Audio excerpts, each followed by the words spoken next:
Queremos, Señor, ser bendecidos por ella. Queremos, Señor, que tu palabra haga vida en nuestra vida, Señor, y que podamos cada día servirte con gratitud, a pesar de la lucha, de las pruebas, de las dificultades. Siempre, Señor, estar dispuesto a cantar, a alabar y a bendecir su santo nombre. Bendice nuestra vida, Padre, en el nombre de Jesús. Amén y amén. Amén. Muy bien. Que el Señor les bendiga. Puede usted tomar apunte, su cuaderno, porque vamos a ir a la palabra del Señor. Muy bien.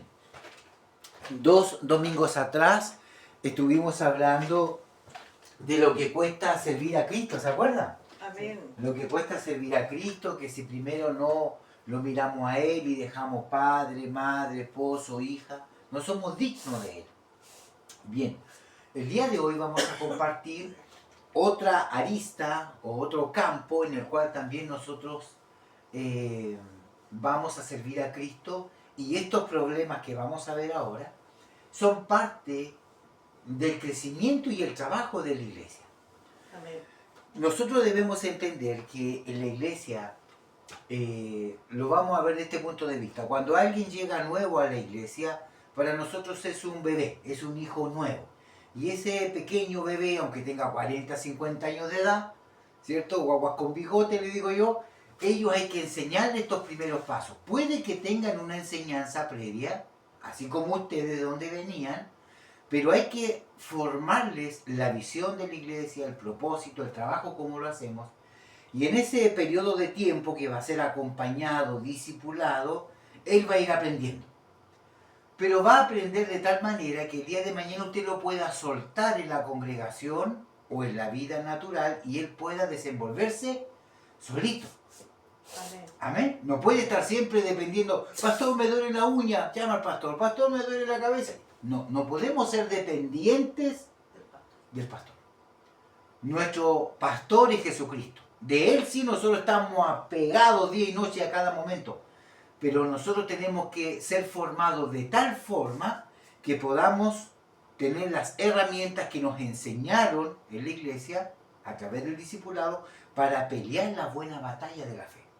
Y para eso aprendemos de la armadura, de la espada, del escudo, a cómo orar, cómo, ¿cierto?, poder cubrir nuestra casa, etc. ¿Por qué le digo todo esto?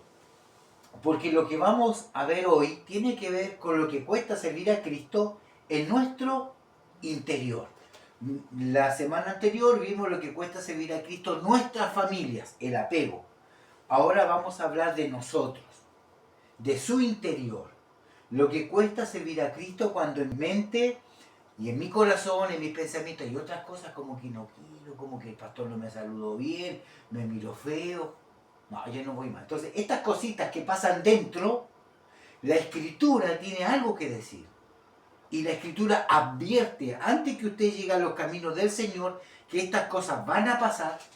Por lo tanto, yo no puedo decir, no, yo no voy más a la iglesia porque pasa esto, cuando la Escritura advierte desde antemano que esas cosas van a pasar. Ahora, ¿quién es el que no estuvo preparado, con la armadura puesta, no estuvo atenta? Fuimos nosotros. Sino que nos dejamos engañar o herir por lo que la misma Biblia dice que tenemos que cuidarnos. ¿Le interesa o no? Amén. Vamos a ver qué nos dice el Señor el día de hoy.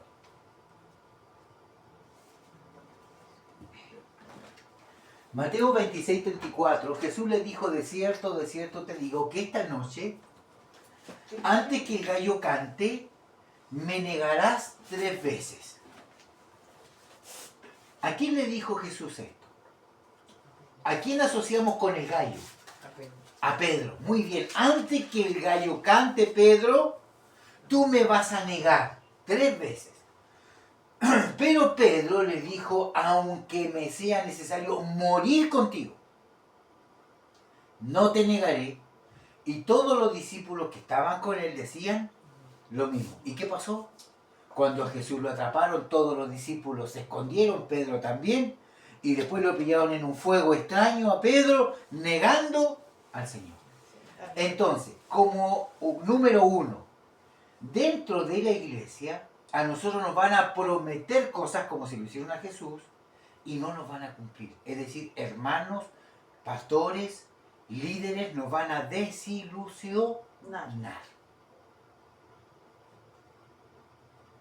Entonces, la desilusión, cuando uno llega a una iglesia encuentra que todo está bonito, los hermanos se ven todo bien, pero un poquito de andar en la iglesia se da cuenta que no todo es tan bonito como se veía al comienzo. Eso tiene una razón de ser, porque la iglesia es un lugar en donde la gente va a restaurarse, donde va a cambiar. No es que ya esté cambiada. Claro, la gente aparenta una cosa porque está conociendo a gente nueva, hermanos nuevos, pero dentro de ese hermano todavía queda cositas feas. Todavía queda engaño, así como lo hizo Pedro con Jesús, siendo el maestro. Pedro caminando con él, viendo los milagros. El Señor le dijo, Pedro, a ti te entregaré las llaves de la vida y de la muerte. Pedro camina bajo la... Pedro multiplica los panes, repártelo. Y viendo todos los milagros, igual lo negó. Igual lo entregó.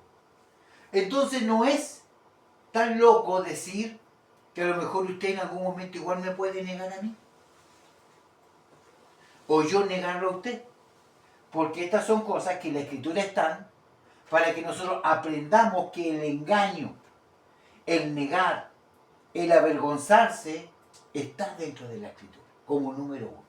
Amén, ¿se entendió, cierto? Amén, sí. Muy bien, entonces ¿nos vamos a desilusionar? Sí. ¿Y ese va a ser motivo para que yo me deje de congregar? No, no puede ser motivo, porque es parte de...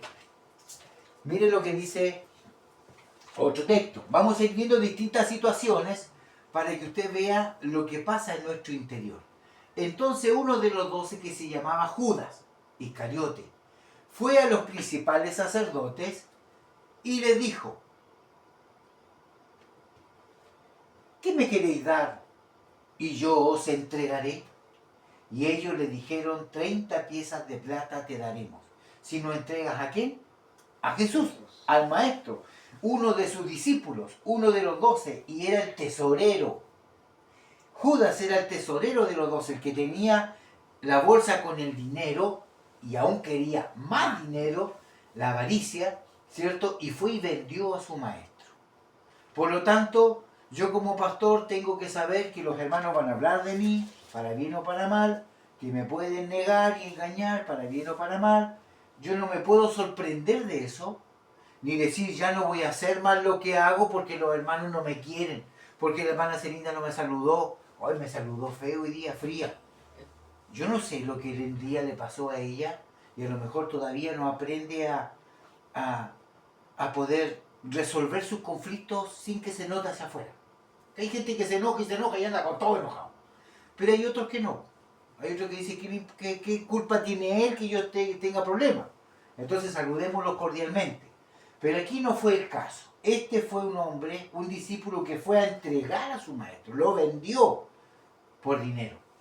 Entonces, número 2, cosas que pasan en la iglesia, vas a ser negado y vendido y traicionado por los hermanos, por el pastor, por la pastora. Yo voy a poner todos los nombres porque esto es a todo nivel.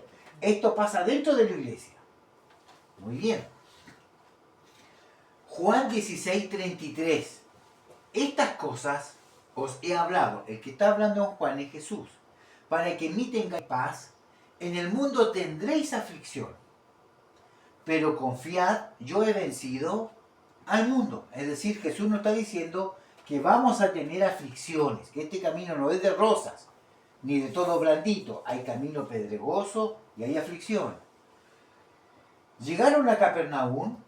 Cuando ya estaba en casa, Jesús les preguntó, ¿qué venían discutiendo por el camino? Los discípulos venían hablando por el camino. Jesús venía, ¿cierto?, más atrás y veía que ellos venían cuchuchando y algo estaba ocurriendo.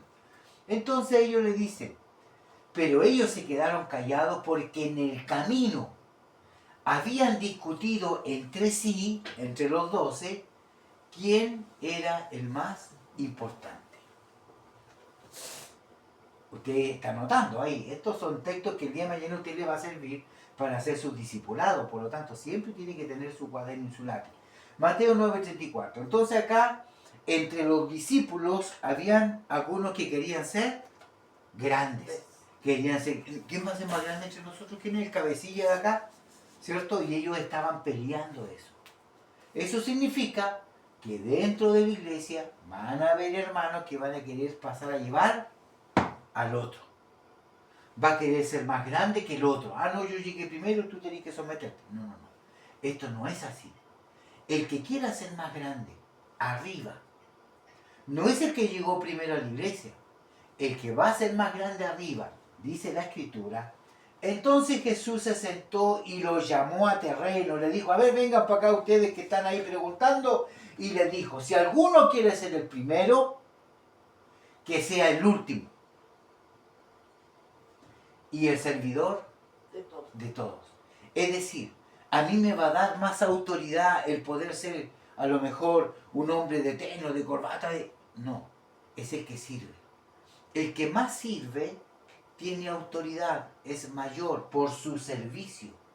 Porque no es como en el mundo a usted le sirven, lo importante es servido, ¿cierto? El importante va con su auto, con su terno, se sienta ahí, todo le sirve. ¿Qué quiere, Señor? Pruebe esto. Él es el importante porque le sirve. Pero en el camino del Señor, el más importante es el que anda haciendo aseo, el que barre, el que ordena, el que tiene todo listo para el culto, el que pasa la ofrenda, el que levanta la oración, el que sirve, el que trabaja en la iglesia. Si usted quiere ser grande para el Señor, trabaje en la iglesia, esfuércese en trabajar, en venir a los cultos, en hacer invitaciones para que los hermanos lleguen, etc. Trabajo. El trabajo te da esa grandeza. Entonces, como punto número 3, tenemos que dentro de la iglesia también van a haber hermanos que van a querer ser mayor que otros. Y mandarlo, oye, tú tráeme el escobión. Bueno, y usted no puede ir a buscarlo, hermano. Sí, pero que yo te estoy mandando. No, no, no. Estas cosas dentro de la iglesia no funcionan así, ¿ya? Por lo tanto, como punto número 3, van a haber hermanos y hermanas que van a querer ser superiores o implantar una autoridad que nadie les ha dado. Muy bien. Si la Escritura está hablando de esto es porque esto va a ocurrir. Entonces yo tengo que estar preparado. Gálatas 2:11, cuando Pedro fue a Antioquía, lo enfrenté cara a cara porque hizo algo muy malo. El que habla en Gálatas es Pablo. El apóstol Pablo escribe la carta de Gálatas y escribe a Pedro. Mire lo que pasa acá. Esto fue lo que pasó.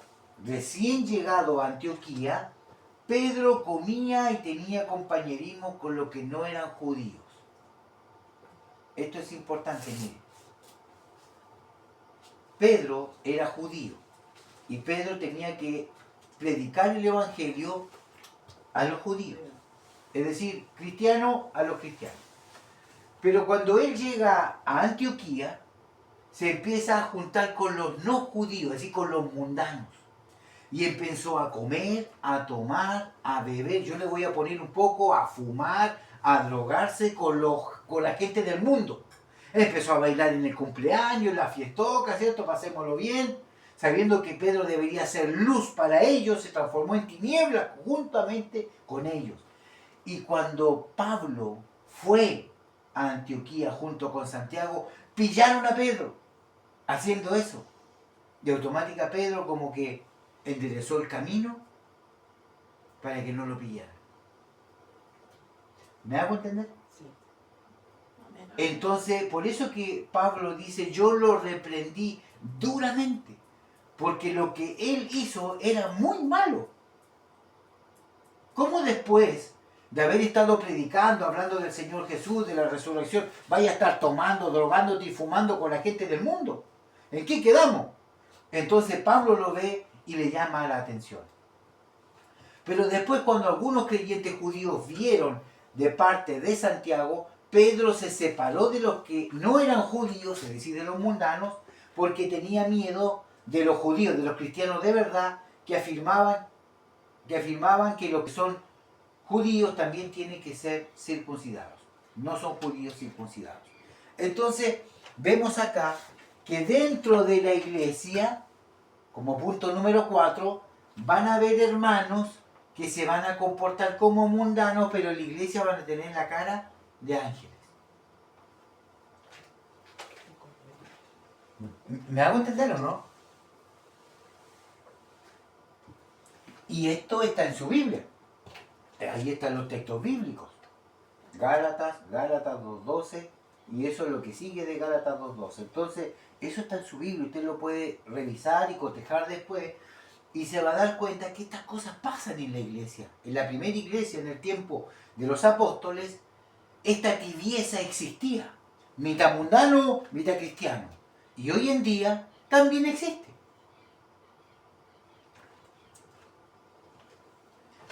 Vamos a ver otro ejemplo, ya vamos en el ejemplo número 4. Mateo 24.10 dice, muchos tropezarán entonces y se entregarán unos a otros y unos a otros se caerán mal. No se van a aguantar, se saludan pero no se pasan. Palabra aborrecerán. Es decir, en la Escritura dice que muchos falsos profetas se levantarán y engañarán a muchos. Es decir, el engaño también va a estar. Y por haberse multiplicado la maldad y el amor de muchos, se enfriará. Y esto va a ocurrir dentro de la iglesia. Entonces, ¿yo debería irme de la iglesia porque veo todos estos casos dentro del templo? No. Yo debería, con la madurez que tengo, entender que a todas estas personas todavía les falta convertimiento. Que a todas estas personas todavía hay que encaminarlos en el camino de la fe. Orar por ellos, discipularlos de nuevo, que renuncie a esa mitad de mundo que todavía tiene su vida y sea cristiano de verdad, que sea luz en medio de la tiniebla y no algo mezclado, no tibio. Entonces, ¿qué pasa cuando un hermano ve esto dentro de la iglesia y dice, yo me voy de la iglesia? Porque ve cómo camina mal el otro hermano. Y estas cosas pasan en nuestro interior, por eso que el título se llama Lo que cuesta seguir a Cristo en nuestro interior, porque todo esto va a pasar por su mente, va a pasar por su corazón, se va a enfriar, no va a querer congregarse y va a empezar usted, ¿cierto?, a ver todas las cosas malas y ya no va a haber nada bueno en la casa del Señor. Entonces la Escritura nos enseña y nos dice que estas cosas van a pasar para que nosotros no nos sorprendamos y no nos vayamos de la iglesia. Supongamos un día usted tiene un problema grave, difícil, y anda con rabia, con ira, y viene aquí y al culto para que los hermanos oren y llega enojado. Y uno le saluda y usted no saluda como siempre saluda. O no anda con las mismas ganas de antes, o anda viene todo chacón así como que aquí estoy. Porque había una hermana que una vez llegó así. Yo no quería venir, pero aquí estoy. Por cumplir. Dijo un día una hermana, ella se llama Yané Ramírez, hermana Yané, que el Señor la bendiga. Yané Ramírez un día dijo, ya estoy aquí, pastor, no quiero venir, pero voy a avergonzar la carne. Y yo no quería venir, pero aquí estoy. Y venía toda chacona, así desarreglada. Y ahí se sentó y participó del culto, el Señor la tocó, terminó llorando y pidiendo perdón por lo que había hecho al comienzo. Pero venía mal. Entonces, estas cosas pasan dentro de la iglesia. A lo mejor a usted mismo todo esto que le estoy diciendo en algún momento ha pasado por su mente o lo ha visto de alguna forma. Pero no es motivo para apartarse del Señor. ¿Amén? Amén. Bien, vamos a ver. Está interesante esto, ¿no? Sí. ¿Por qué? Porque usted tiene que prepararse para esto. Prepararse y no decir, no voy a ir por él. No, prepararse. El Señor quiere que usted tenga esa preparación, ese equipaje, esa armadura y sepa, cuando usted ve un hermano que viene nuevo o no nuevo, este viene mal, bueno, vamos a orar para que Dios le cambie la cara y termine el culto y se vaya bendecido. Usted ya tiene que ir entendiendo eso. Hechos 9:15 dice, el Señor dijo, ve porque instrumento escogido me es este para llevar mi nombre en presencia de los gentiles y de reyes y de los hijos de Israel. Bueno, estos tres grupos de personas, mundanos, reyes y los judíos, o los canutos, o los evangélicos, ¿cierto? Son tres grupos. Porque le mostraré cuánto le es necesario padecer por mi nombre. ¿Quién era este personaje? Hechos 9:15. ¿A quién Dios llamó? Lo escogió como instrumento para llevar el mensaje y para mostrarle lo que va a padecer. Que, o sea, él vino sabiendo de que le iba a pasar mal. Yo te voy a llamar a ti, discípulo, es necesario que tú vengas porque lo que tú tienes yo lo voy a ocupar, pero te digo al tiro, lo vas a pasar mal. Vas a ir a predicar a donde reyes, donde gentiles y donde judíos, pero vas a padecer. ¿Lo vas a tomar? Sí, Señor. Listo. Y ese hombre se llamaba Pablo. Segunda de Corintios 11:23. Pablo dice, ¿son ministros de Cristo? Como si estuviera loco hablo.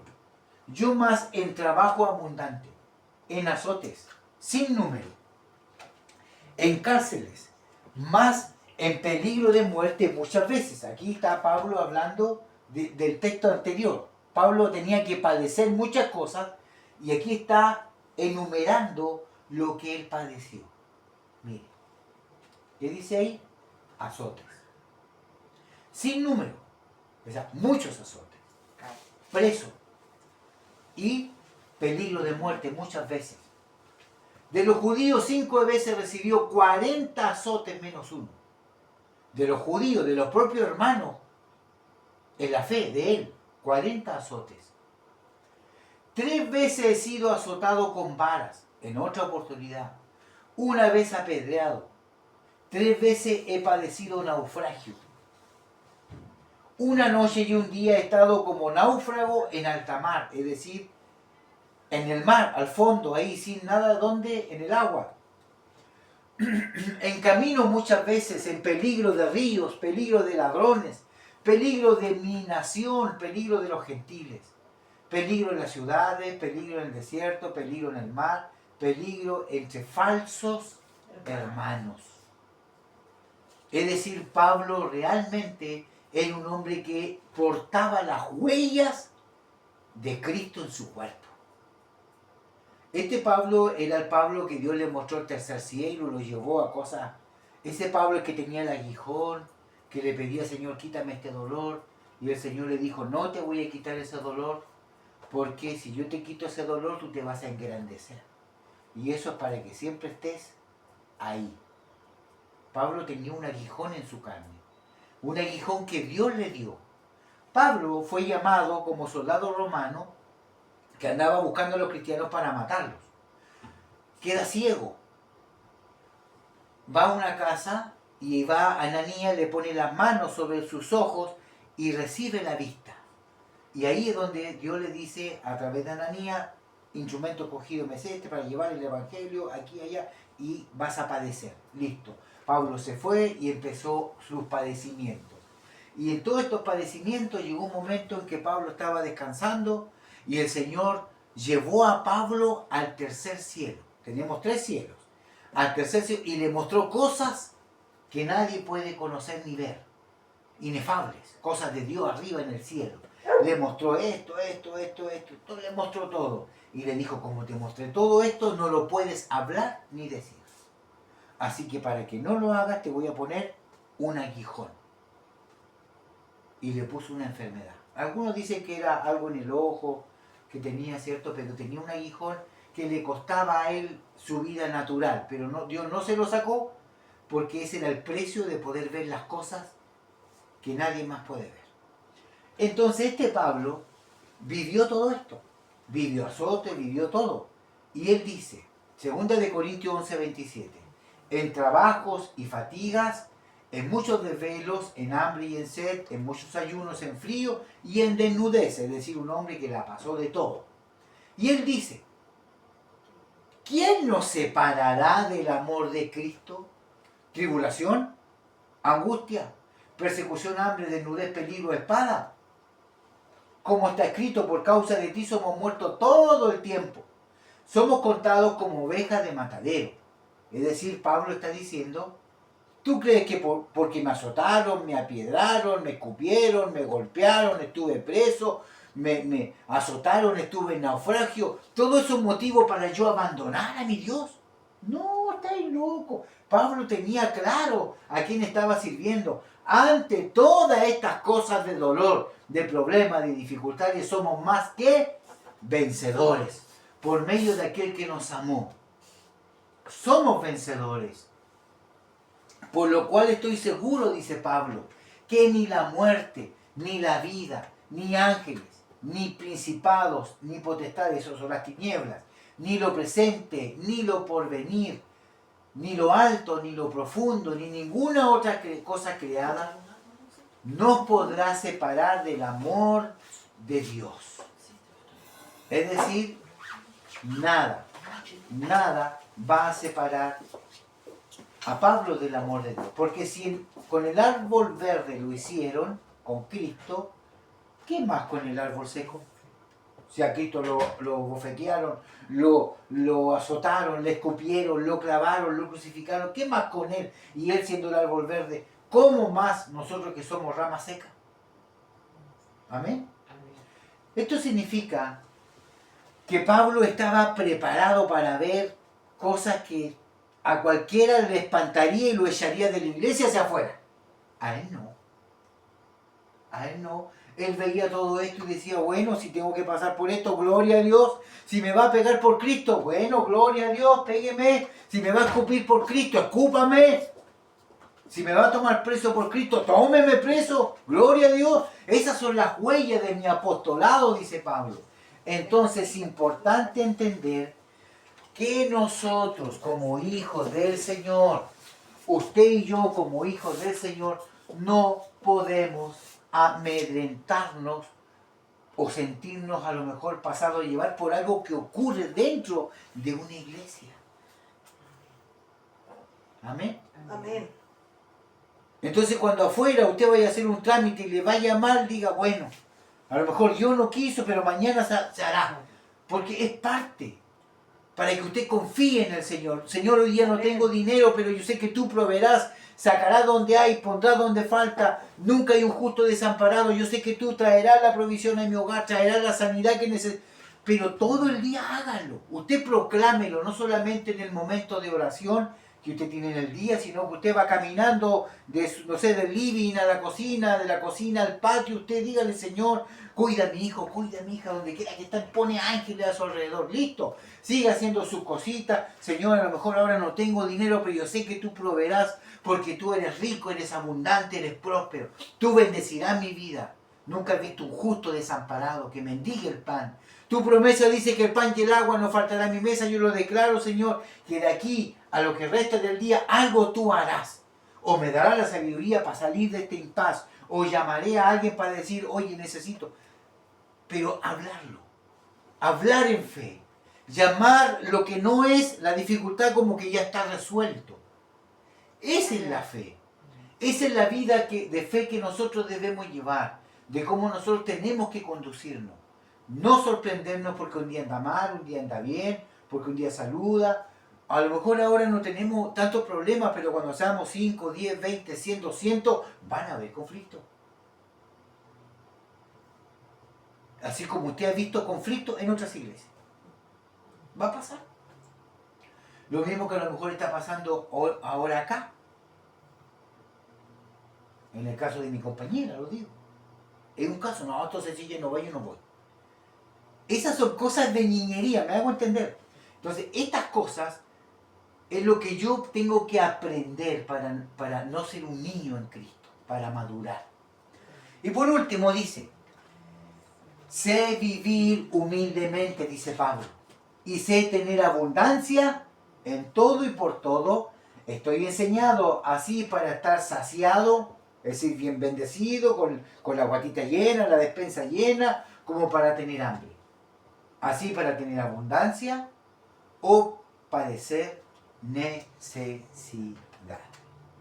Significa que nosotros tenemos que estar preparados para todas estas cosas. Amén.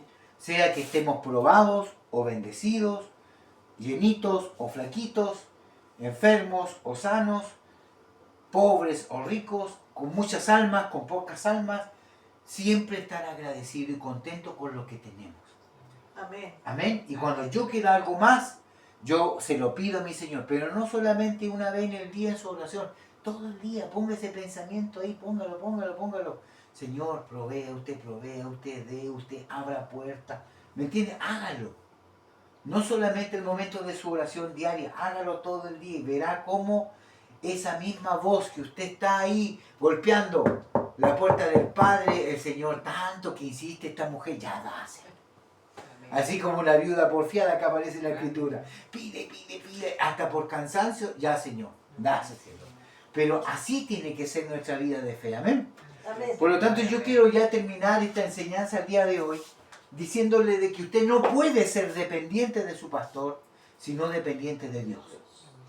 Y todo esto que estamos viendo, aunque usted no lo crea, han sido motivos para que muchos hermanos dejen de servir a Dios. Porque no le enseñan esto. No le enseñan que en la iglesia va a haber celo, va a haber envidia, va a haber gente que se va a creer superior, va a haber gente arrogante y altiva. También va a haber gente que te ama, que te quiere, pero dentro de la iglesia hay de todo.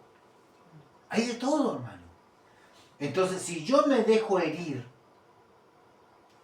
porque no entiendo esto, yo soy un iluso. Soy muy inocente, soy muy blanco de mente, muy noble.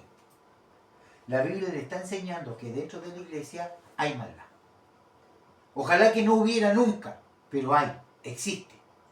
Y yo tengo que estar preparado para detectar cuando esa maldad llegue a mi puerta o me esté hablando o alguien me miró y me hizo un desprecio. Yo no le he hecho nunca nada a esa persona. ¿Y por qué me hace eso? ¿Me entiende? No vengo más. Entonces, tiene que entender esto, porque si no, no tenemos raíces, no tenemos fundamento, no tenemos palabras, no tenemos nada. O sea, a cualquier tropiezo, ¡pum!, me voy al mundo. A cualquier tropiezo, ¡pum!, el pastor cae. A cualquier tropiezo, el pastor está llorando y... ¿Cómo eso? Nosotros no somos de los que retrocede, dice la Escritura, sino que tomamos el arado y avanzamos. Con luchas, con problemas, con dificultades, con lluvia. Yo estoy preparado para las 4 estaciones del año. Si llueve, yo voy a venir igual. Si hace frío, voy a venir igual. Si hace mucha calor, yo también voy a venir. No crea que porque está lloviendo no voy a ir. No. Yo tengo que estar preparado para esto. Yo tengo que estar preparado para que el día de mañana ustedes se enojen conmigo y digan, yo no quiero más, pastor. Listo. Pero yo por eso no me voy a quedar en la iglesia. Seguiré trabajando. Porque mi compromiso no es con ustedes, con el Señor. Amén. Y así también tiene que ser el compromiso de ustedes hacia Dios. Si el pastor le falla, bueno, dejemos al pastor al lado y sigamos sirviendo al Señor, pero el compromiso lo hice con Cristo. Y así vamos a caminar mucho mejor. Amén. Porque el que nos dirige y nos corrige es Él, a usted y a mí. Amén. Amén. Por lo tanto, vamos a orar, vamos a hacer una oración de fortaleza para que usted todo lo que vio hoy día y aprendió no le dañe Amén. cuando esto llegue, porque va a llegar. Va a llegar. Supongamos que va a llegar una hermana que ora mejor que ustedes, que sabe más Biblia que ustedes, y que canta más bonito que ustedes, y que es más servicial que ustedes. No, y ahora el pastor anda con la hermana patología y nosotros que estábamos aquí nos dejó de ir, y empieza el enemigo. Esa semilla empieza a carcomer, sí, pues, pero es que yo lo he visto, hermano, es verdad. Y esa semilla empieza a carcomer y esas son raíces de amargura que empiezan a gestarse por dentro, que no se ve por fuera. Y nosotros ya lo hemos visto muchas veces. Entonces, es importante que aprendamos esto para que cuando llegue el momento, nosotros no podamos estar, ¿cierto?, en angustia y desesperados. ¿Qué es lo que nosotros tenemos que hacer? Y decir, todo lo puedo en Cristo que me fortalece. Muy bien, oramos al Señor. Cierre sus ojitos, yo voy a orar por usted. Padre, en el nombre de Jesús, voy a orar por mis hermanos, Señor, presentes, y también voy a orar por mis hermanos que están en las redes sociales. Bendícelos a ellos, Señor, y si este ha sido el motivo por el cual ellos se han apartado del camino, te pido que tú los traigas una vez más al redil.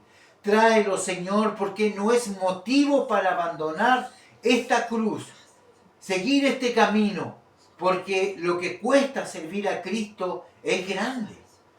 Es ahora, Señor, donde vemos los verdaderos cristianos que a pesar de todas las pruebas y dificultades, ellos siguen trabajando, siguen caminando con enfermedad, con dolor, con frío, con sueño, con hambre. Ellos, Señor, siguen, porque ellos están sirviendo a uno más grande que sus propias vidas. Estamos alabando al Dios vivo y real y poderoso, aquel que nos va a tener el día de mañana en un lugar celestial, en donde ya no va a haber llanto ni dolor, no va a haber enfermedad, sino va a ser gozo y paz.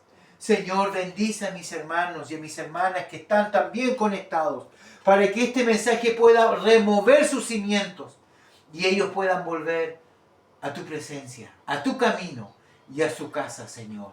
Padre, perdónanos si hemos fallado y queremos, Señor amado, que tu bendición esté sobre nuestra vida en todo momento.